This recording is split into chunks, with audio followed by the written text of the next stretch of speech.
Hi guys, Ganpati बापा के प्रसाद के लिए आज बनाएंगे बहुत ही हेल्दी, कैल्शियम और आयरन से भरपूर, बड़े ही स्वादिष्ट और बिना घी के कम तामझाम में बनने वाले फूल मखाने के लड्डू। ये लड्डू इतने हेल्दी होते हैं कि रोज आप अगर एक लड्डू खाओगे तो थकान और कैल्शियम की कमी से निजात पाओगे। तो चलिए बनाते हैं झटपट फूल मखाने के लड्डू। सबसे पहले ड्राई फ्रूट्स को हमें रोस्ट कर लेना है। इसके लिए पैन में मैंने 1 टीस्पून घी ले लिया है। ड्राई फ्रूट्स आप अपने पसंद के कोई भी ले सकते हैं। मैंने यहाँ पे थोड़े से काजू और थोड़े से बादाम को काट के लिया है। ड्राई फ्रूट्स का हमें कलर चेंज करना नहीं है, बस इसका कच्चापन निकल जाए और ये हल्का सा गोल्डन हो जाए तब तक इसे रोस्ट करना है। और ध्यान रखने वाली बात इसमें यह है कि जब भी आप ड्राई फ्रूट्स को भूनते हैं तब आपको धीमी आंच पे भूनना है। बस ड्राई फ्रूट्स अब रोस्ट हो चुके हैं, अब इसे प्लेट में निकाल लेते हैं। अगर आपने इन्हें ज़्यादा भून दिया तो लड्डू टेस्ट में बिगड़ सकते हैं। अब सेम पैन में ही मैंने 2 टीस्पून घी और डाल दिया है। घी अच्छे से गर्म होने के बाद हमें इसमें मखाने को रोस्ट कर लेना है। यहाँ पे मैंने 2 कप मखाने लिए हैं। इसे फूल मखाने या फिर फॉक्सनट या फिर कमल के बीज से भी जाना जाता है।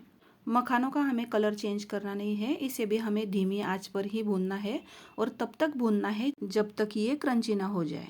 मखाने हेल्थ के लिए एकदम फायदेमंद होते हैं। मखानों से बीपी, माइंड, कोलेस्ट्रॉल एकदम सही रहता है और बालों और आंखों के लिए तो ये एक वरदान है। जितनी इसकी तारीफ करें उतनी कम है। इसके अंदर बहुत ज़्यादा ताकत होती है। ध्यान रखने वाली बात इसमें यह है कि जब भी आप मखानों को भूनें तो बिल्कुल धीमी आंच पर भूनें। हल्की सी नमी रहती है तब भी आप गैस को बंद कर दें। कढ़ाई और अपनी ही गर्माहट में मखाने अपने आप ठंडा होने पर क्रिस्प हो जाता है।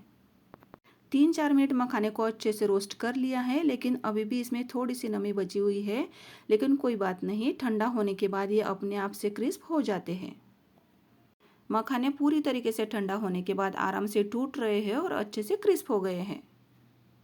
अब इसकी हमें पाउडर बना लेनी है, लेकिन ध्यान रखना है कि एकदम फाइन पाउडर बनानी नहीं है, हल्का सा दरदरा रखना है। और हाँ दोस्तों, अगर आपको ड्राई फ्रूट्स के बड़े टुकड़े पसंद नहीं है तो आप इसी टाइम पे ड्राई फ्रूट्स को भी बारीक कर सकते हैं। और हल्की दरदरी सी पाउडर तैयार हो गई है।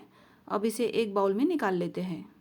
यहाँ पे थोड़ा सा ध्यान से सुनिएगा दोस्तों, मखाने की जो पाउडर हमने बनाई है उसे नाप लेना है और ये मेरी 1 कप के करीब आई है। तो इसे क्यों नापना है? क्योंकि शक्कर डालने में हमें आसानी होती है और लड्डुओं में शक्कर डालने का भी एक तरीका होता है। जैसे कि अगर 1 कप पाउडर तैयार हुई है तो हमें आधा कप शक्कर डालनी होती है। मेरी माँ जब भी लड्डू बनाती है तो इसी तरीके से पहले पाउडर को नाप लेती है और उसके बाद ही उसमें शक्कर डालती है। बातों बातों में मैंने ड्राई फ्रूट्स को भी ऐड कर दिया है और ½ टीस्पून इलायची पाउडर भी डाल दी है। सभी का ड्राई फ्रूट्स खाने का अपना अपना चॉइस होता है। मुझे इसमें थोड़ी सी चिरौंजी भी पसंद है, इसलिए मैंने 1 टेबलस्पून चिरौंजी ऐड कर दी है। आपको अगर चिरौंजी पसंद है तो डालें या फिर ना डालें, ये टोटली ऑप्शनल है। लड्डुओं को और टेस्टी बनाने के लिए डालना है 2 टेबलस्पून डेसिकेटेड कोकोनट। लड्डुओं में चीनी डालने का जो रेशो रहता है वो मैंने पहले ही आपको समझा दिया है। यहाँ पे मैंने ली है ½ कप पीसी हुई चीनी। आपको अगर दुकान में देसी खांड, बूरा या फिर तगार मिल जाए वो भी आप ले सकते हैं, या फिर धागे वाली जो मिश्री मिलती है मार्केट में उसे भी आप पीस करके ले सकते हैं। देखिए, ½ कप यानी 8 बड़े चम्मच चीनी। अगर आप थोड़ा सा कम मीठा खाना पसंद करते हैं तो आप चीनी को अपने हिसाब से कम कर लीजिए। ये जो मिक्सचर हमारा बना हुआ है ये बहुत ही सूखा सूखा सा लग रहा है, इसलिए इसमें ऐड कर देते हैं 1 टेबलस्पून घी। मिक्स कर लेते हैं इसे अच्छे से। आज के जो लड्डू हमने बनाए हैं वो बहुत ही कम घी में बनाए हैं। जिन लोगों को ज़्यादा घी खाना मना है या फिर कम घी खाना पसंद करते हैं वो भी इन लड्डुओं को खा सकते हैं। सारी चीज़ें अच्छे से मिला दी है। अब लड्डुओं को अच्छे से बाइंड करने के लिए इसमें थोड़ा सा दूध डालना है। और ध्यान रखने वाली बात इसमें यह है कि सारा का सारा दूध एकदम से नहीं डालना है, थोड़ा थोड़ा करके डालना है और सिर्फ 2 टेबलस्पून ही दूध इस्तेमाल करना है। 2 टेबलस्पून दूध में मेरे लड्डू तो बन गए थे। अगर आपके नहीं बन रहे हैं तो आप थोड़ा सा यानी 1 टेबलस्पून दूध और बढ़ा दीजिए। और दूध हमें गर्म इस्तेमाल करना नहीं है, उबाल के ठंडा किया हुआ दूध ही इस्तेमाल करना है। और ये देखिए, मिक्स करने के बाद लड्डू एकदम सही बन रहे हैं। इसका मतलब है कि 2 टेबलस्पून दूध मैंने जो इस्तेमाल किया था वो एकदम सही है। अब हम इसके एक एक करके लड्डू बना लेते हैं। ये लड्डू बहुत ही टेस्टी और शरीर के लिए फ़ायदेमंद होते हैं। मखाने की कई रेसिपीज़ बनती है। इसके पहले मैंने आपके साथ उड़द की मखाने की खीर की रेसिपी शेयर करी है। वीडियो की लिंक मैं डिस्क्रिप्शन में दे दूँगी।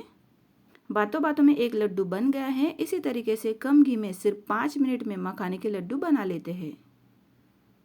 ध्यान रखिएगा, अगर बिना घी डाले ज़्यादा दूध से अगर ये लड्डू आप बना रहे हैं तो ये ज़्यादा दिनों के लिए नहीं रहेंगे। ये आप ताज़ा ताज़ा बनाकर सिर्फ 2-4 दिनों तक रख सकते हैं।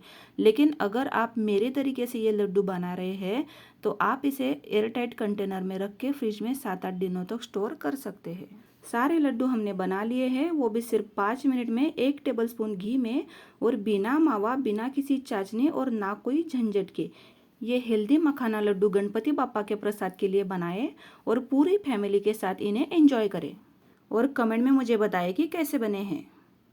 लड्डू अगर अच्छे लगे तो प्लीज़ एक लाइक दे दीजिएगा और चैनल को सब्सक्राइब कर दीजिएगा। मिलते हैं अगली रेसिपी में, तब तक के लिए बाय बाय।